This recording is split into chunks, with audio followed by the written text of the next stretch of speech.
शुभोदय बच्चों, कैसे आप सब लोग। पिछले क्लास में हम धरती के साल अंतरिक्ष जवाब के पार्ट पूरा कर लिए, एक्सप्लेनेशन पार्ट पूरा हो गया। आज उस पार्ट में आए हुए प्रश्न और जवाब देखेंगे। देखिए इंटेक्स्ट क्वेश्चन మనం నిన్నటి క్లాస్లో ధర్తీకే సవాల్ అంతరిక్ష జవాబులో ఉన్న క్వశ్చన్ ఆన్సర్స్ అన్ని కూడా లెసన్ అంతా కూడా కంప్లీట్ చేస్తున్నాము। ఈరోజు ఆ లెసన్లో వచ్చిన क्वेश्चन आंसर చూద్దాము। చూడండి इंटेक्स्ट क्वेश्चंस।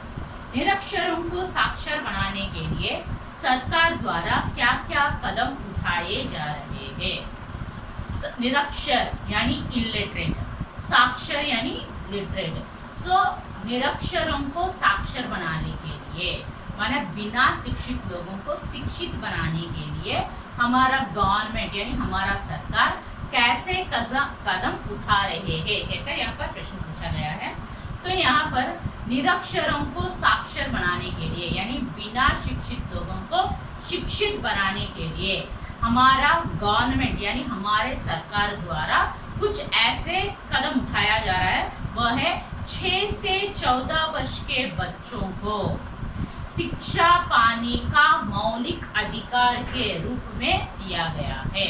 6 से 14 वर्षों के जो भी बच्चों को, वो चाहे लड़की हो या लड़का हो, वो उन्हें शिक्षा पाने का अधिकार दिया गया है।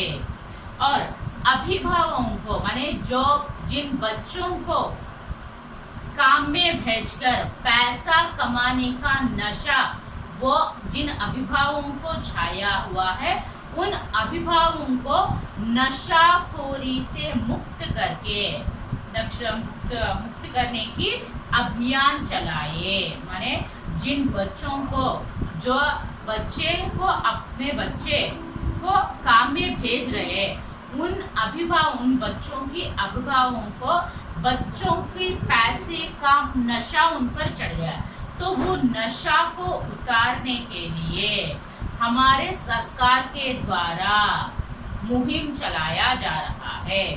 नेक्स्ट, प्रौढ़ शिक्षा केंद्र चलाकर, प्रौढ़ शिक्षा केंद्र यानी जो बच्चों के माता पिताओं को एजुकेट करके शिक्षित करके उन्हें साक्षर बनाया जा रहा है। और उम्र के अनुसार बच्चों को या प्रौढ़ों की परीक्षाएं लिखने की सुविधा दी जा रही है। माने उम्र के अनुसार कितना माने बच्चों का अपने आयु के अनुसार, बच्चा हो या बच्ची हो, उनके प्रौढ़ या बच्चा, इनको अपने उम्र के अनुसार परीक्षा लिखने की इंतजाम भी किया जा रहा है। अक्षर दीप्ति सांस्कृतिक कार्यक्रम भाषणों के द्वारा साक्षरता का महत्व बताया जा रहा है। अक्षर दीप्ति सांस्कृतिक कार्यक्रम भाषणों के द्वारा, स्पीचेस द्वारा भी साक्षरता लिटरेसी का महत्व के बारे में बताया जा रहा है। ओके अम्मा समझ में आया। సో మనం అన్ఎడ్యుకేట్ పీపుల్ని ఎడ్యుకేట్ చేయడానికి మన గవర్నమెంట్ ద్వారా ఎటువంటి స్టెప్స్ అనేవి తీసుకోబడుతుంది అడిగారు। సో మనం ఇల్లిటరేట్ పర్సన్ని లిటరేట్ చేయడానికి మన గవర్నమెంట్ కొన్ని స్టెప్స్ అనేవి తీసుకుంది। అవి ఏంటంటే 6 से 14 వర్షంకు అంటే 6 నుండి 14 ఏళ్ల మధ్య పిల్లలందరికీ కూడా శిక్ష పొందడానికి కనీస హక్కు కల్పించడం జరిగింది। ప్రతి ఒక్క పిల్లవాడికి 6 నుండి 14 సంవత్సరాల ప్రతి ఒక్క పిల్లవాడు చదువుకునే రైట్ అనేది ఇప్పించడం జరిగింది। నెక్స్ట్ ఇంకొక పాయింట్ ఏంటంటే పిల్లల్ని ఎవరైతే పేరెంట్స్ పనిలోకి పంపిస్తున్నారో ఆ డబ్బు అనే మత్తు వాళ్ళకి ఎక్కి ఉందో ఆ మత్తుని వదిలించడానికి కూడా మనం ఒక అభియాన్ అనేది, ఒక ప్రోగ్రామ్ అనేది పెట్టాలి। ఇంకా ప్రౌఢ శిక్షా కేంద్ర పెద్దవాళ్ళకి కూడా ఎడ్యుకేట్ చేయడానికి, అంటే వాళ్ళ పిల్లల్ని చదివించాలి, చదువుకోవడం వల్ల లాభాలు ఏంటి అని తెలియజేయడానికి ప్రౌఢ శిక్షా కేంద్ర అనేవి ఓపెన్ చేసి పెద్దవాళ్ళకి ఒక స్కూల్స్, నైట్ స్కూల్స్ అలాంటివి ఓపెన్ చేసి వాళ్ళని కూడా ఎడ్యుకేట్ చేయాలి। ఉమ్రకి అనుసార్ అంటే వయసు ప్రకారము, అంటే పెద్దవాళ్ళకి సపరేట్గా, చిన్నవాళ్ళకి సపరేట్గా, అంటే వయసుతో సంబంధించిన పరీక్షలు కూడా కండక్ట్ చేయడం జరుగుతుంది। నెక్స్ట్ అక్షర దీప్తి ఇంకా సాంస్కృతిక కార్యక్రమం భాషణం के द्वारा స్పీచెస్ ద్వారా కూడా మనం ఎడ్యుకేషన్ యొక్క ఇంపార్టెన్స్ ని వాళ్ళకి తెలియజేయొచ్చు। ఓకే అమ్మా। नेक्स्ट, एक छात्र में कौन कौन से गुण महत्वपूर्ण गुण होने चाहिए? సో ఒక స్టూడెంట్ కి ఎటువంటి గొప్ప గొప్ప గుణాలు ఉండాలి? एक छात्र में अपने प्रति ईमानदारी, दूसरों के प्रति आदर गुण जैसे महत्वपूर्ण गुण होनी चाहिए. సో ఒక స్టూడెంట్ కి తన పట్ల తానికి माने एक छात्र को माने यहाँ पर एक छात्र को कौन कौन से गुण महत्वपूर्ण गुण है? सो एक छात्र में कैसे गुण जो है वो महत्वपूर्ण होते हैं कहकर प्रश्न पूछा गया है. एक छात्र में मानी एक स्टूडेंट में अपने प्रति ईमानदारी, ईमानदारी यानी ऑनेस्टी, वो सेल्फ ऑनेस्ट से रहनी चाहिए. और दूसरों को आदर का गुण, दूसरों के प्रति आदर का गुण होनी चाहिए. ये दोनों जो है बहुत ही महत्वपूर्ण गुण है. और अनुशासन का पालन करना चाहिए. अनुशासन यानी डिसिप्लिन से रहना चाहिए. और पढ़ाई में निरंतर प्रयत्नशील रहना चाहिए. हमेशा वो पढ़ते समय वो हार्ड वर्क करके पढ़ते रहना चाहिए. సో ఇక్కడ సెకండ్ క్వశ్చన్ ఏంటంటే ఒక స్టూడెంట్ కి ఏ గుణాలు అనేవి చాలా గొప్పవి. సో ఒక స్టూడెంట్కి ఉండవలసిన మొదటి గుణం ఏంటంటే సెల్ఫ్ హానెస్టీ. ఎప్పుడు కూడా హానెస్ట్గా ఉండటము, నిజాయితీగా ఉండటం. సెల్ఫ్ హానెస్ట్, తన పట్ల తాను ఎప్పుడు కూడా సెల్ఫ్ హానెస్ట్గా ఉండటము. ఇంకొకటి ఎదుటి వాళ్ళకి గౌరవం ఇవ్వటము. दूसरों के प्रति आदर అంటే ఎదుటి వాళ్ళకి గౌరవం ఇవ్వటము. ఇంకా ఇవి రెండు గుణాలు చాలా మహత్వపూర్ణమైనవి, చాలా గొప్పవి. ఇంకా దీంతో పాటు డిసిప్లైన్గా ఉండటం కూడా, డిసిప్లైన్గా ఉండటం కూడా చాలా ఇంపార్టెంట్. ఇంకా మన స్టూడెంట్ ఏ స్టడీస్ అయితే, ఏ క్లాస్ అయితే చదువుతున్నాడు, ఏ కోర్స్ అయితే చదువుతున్నాడో అది కష్టపడి హార్డ్ వర్క్ చేసి ఇష్టంతో చదివి ఫర్దర్ క్లాసెస్కి మూవ్ అవ్వాలి. ఓకేమా?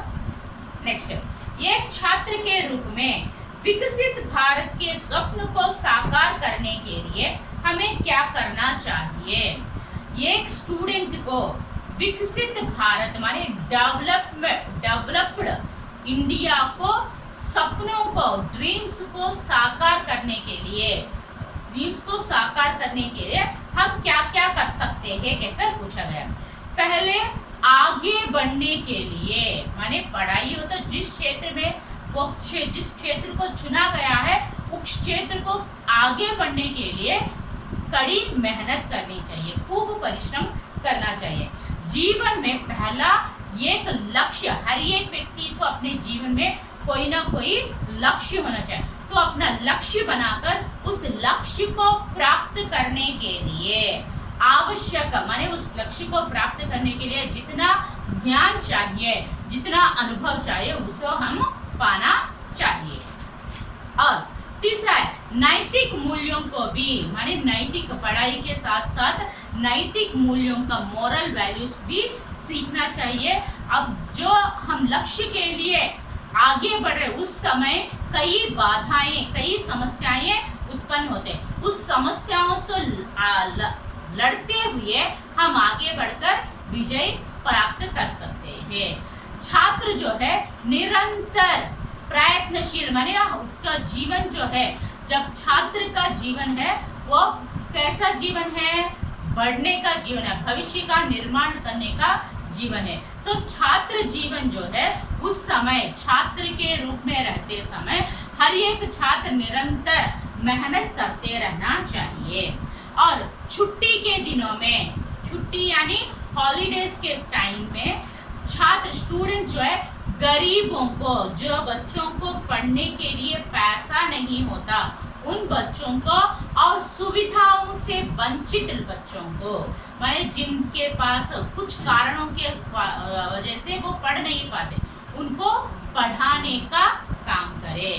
छात्र अधिक से अधिक पौधे लगाए. छात्र क्या करना चाहिए? ज़्यादा से ज़्यादा पौधे लगाना चाहिए. సో ఒక స్టూడెంట్గా ఒక డెవలప్డ్ ఇండియా యొక్క కళని నిజం చేయడానికి స్టూడెంట్స్ ఏమేమి చేయగలరు అని అడుగుతున్నారు.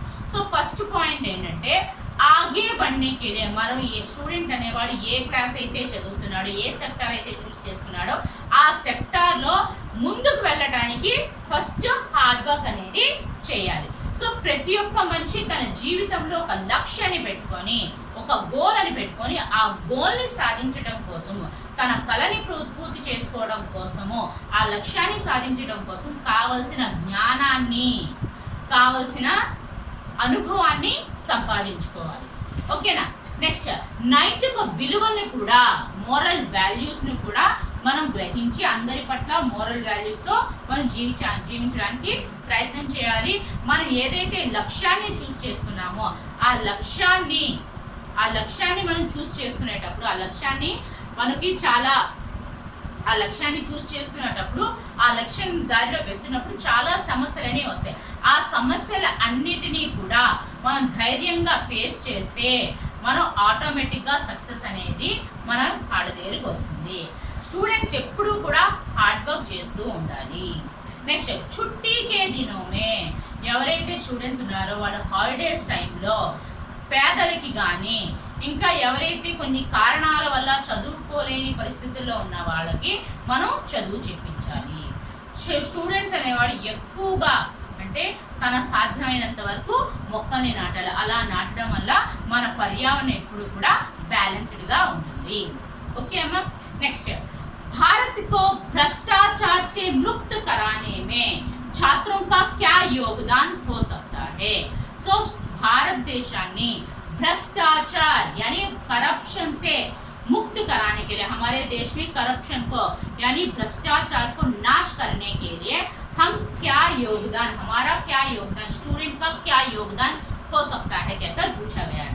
तो यहाँ बताया गया है हर छात्र को माता माने यहाँ पर भ्रष्टाचार को एपीजे अब्दुल कलाम पूरे जड़ से नाश करना चाहते हैं. तो इसके लिए 3 लोग सहायक सिद्ध हो सकते हैं, 3 लोग हेल्प कर सकते हैं कहकर बताया. वो कौन है?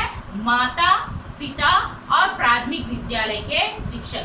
माने जब बच्चे पैदा होता है अपने माता पिता के लालन पोषण में पैदा होता है, तो माता पिता कुछ अच्छी बातें सिखाते हैं. तो जब वो 4 साल का हो जाता है वो स्कूल जाता है. स्कूल में अपने टीचर्स के द्वारा कुछ सीखता है. माने यहाँ पर बताया गया है छोटे आयु से ही बच्चे में ईमानदारी के पाठ बतानी चाहिए. माने बच्चों को माता पिता और प्राथमिक विद्यालय का शिक्षक जो है ईमानदारी और सच्चाई के पाठ सिखाना चाहिए. छात्र जो है ईमानदारी यानी हॉनेस्ट और सच्चाई यानी ट्रूथ से रहने के लिए सिखाना चाहिए. और बच्चों, छात्र यह संकल्प लेना चाहिए, सेल्फ प्रॉमिस करना चाहिए कि हमेशा ईमानदारी और सच्चाई का जीवन बिताएंगे. माने कभी भी हम करप्ट नहीं होंगे, किसी भी क्षेत्र में जाने पर भी हम करप्शन को बढ़ावा नहीं देंगे. तो इसके लिए ये उपाय बताए. సో ఇక్కడ మన భారతదేశంలో కరప్షన్ని అరికట్టడానికి స్టూడెంట్స్ యొక్క గొప్పతనం ఏ విధంగా ఉంది అని అడుగుతుంది. సో మన ప్రతి ఒక్క స్టూడెంట్కి, మనకి ప్రతి ఒక్క స్టూడెంట్ యొక్క మన లైఫ్ అనేది, స్టూడెంట్ లైఫ్లో మనం కరెక్ట్ అవ్వకుండా ఉండాలంటే మన పిల్లవాడు పుట్టిన తర్వాత తల్లిదండ్రుల యొక్క పర్యవేక్షణలో ఉంటాడు. సో 3-4 ఏళ్ళు తల్లిదండ్రుల ద్వారా కొన్ని విషయాలు నేర్చుకుంటారు. ఆ తర్వాత స్కూల్కి వెళ్ళిన తర్వాత వాళ్ళ టీచర్స్ ద్వారా నేర్చుకుంటారు. సో అప్పటి నుంచే మనం అలాంటి విత్తనాలు అంటే హానెస్టీ అనే విత్తనాన్ని వాళ్ళలో వేయాలి. సో మనం ఎప్పుడు కూడా స్కూల్లో టీచర్స్ కానీ, మన ఫాదర్ కానీ, మదర్ కానీ ఎప్పుడు కూడా హానెస్ట్గా ఉండాలి అన్న విషయాలని, ఎప్పుడూ నిజమే మాట్లాడాలి, సత్యమైన జీవితాన్ని గడపాలి అని వాళ్ళకి నూరు పోస్తూ ఉండాలి, వాళ్ళకి చెబుతూ ఉండాలి. సో అలా ప్రతి ఒక్క స్టూడెంట్ కూడా సెల్ఫ్ ప్రామిస్ చేసుకోవాలి. ఏంటి?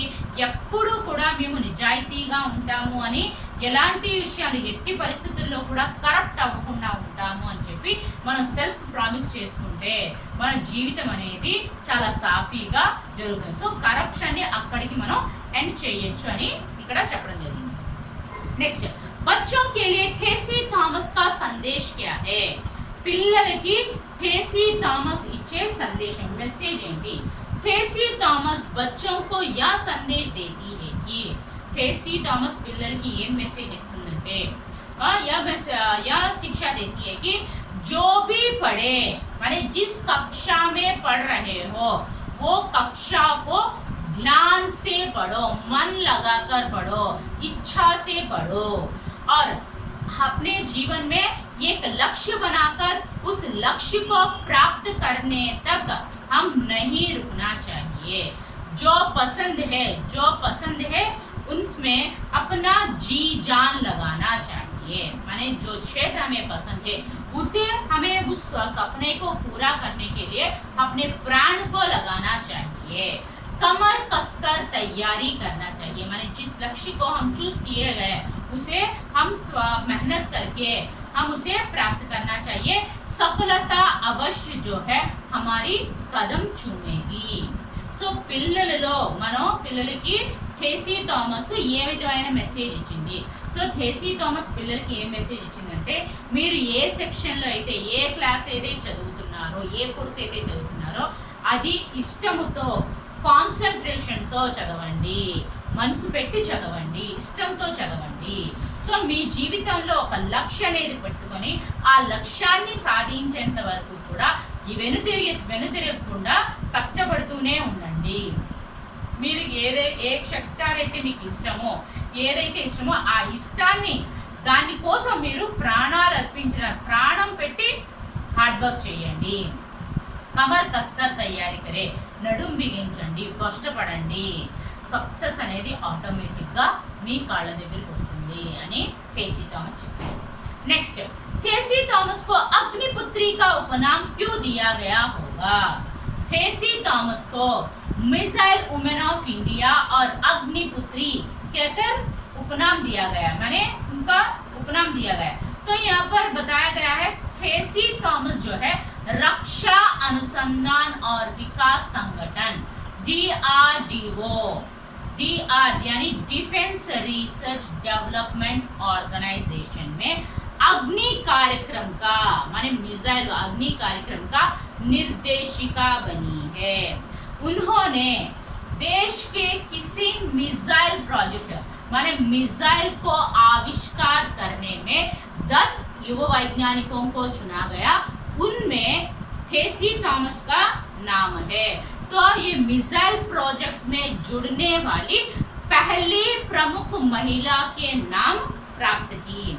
अग्नि मिसाइल से, माने इन्होंने अग्नि मिसाइल की अभियान में उस प्रोग्राम में सफलता के ऊंचे शिखर को तय किया है, इसीलिए उन्हें अग्निपुत्री कहकर पुकारा जाता है। सो थेसी थॉमस ने मिसाइल वुमेन ऑफ इंडिया ఇంకా అగ్నిపుత్రి అని పేరుతో పిలవడం జరుగుతుంది. సో థేసీ థామస్ రక్షా అనుసంధాన్ వికాస్ సంఘటనలో అంటే డిఫెన్స్ రీసెర్చ్ డెవలప్మెంట్ ఆర్గనైజేషన్లో తను అగ్ని 4 అనే కార్యక్రమానికి డైరెక్టర్గా చేసింది. సో మిసైల్ ప్రాజెక్టులో ఆ రీసెర్చ్ చేయడానికి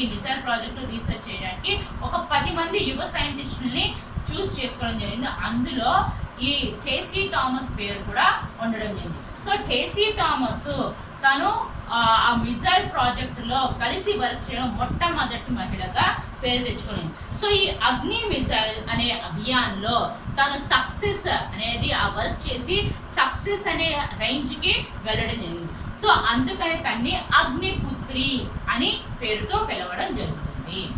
ఓకే అమ్మా, అర్థమైందా?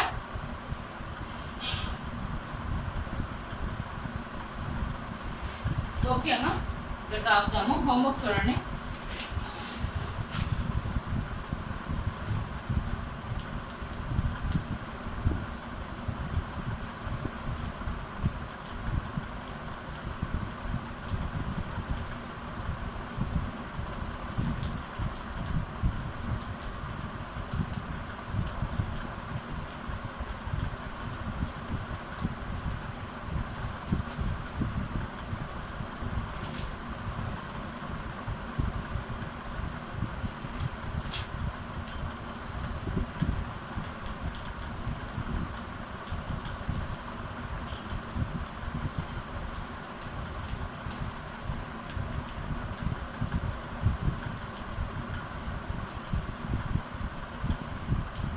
धरती के सवाल अंतरिक्ष के జవాబులో 1 2 3 క్వశ్చన్ ఆన్సర్స్ అమ్మా చదివి చూడకుండా మీ నోట్బుక్ లో రాయండి. ఓకే అమ్మా, నెక్స్ట్ క్లాస్ లో రిమైనింగ్ క్వశ్చన్స్ ఎక్స్ప్లెయిన్ చేస్తాను. ఓకే అమ్మా, థ్యాంక్ యూ, బాయ్.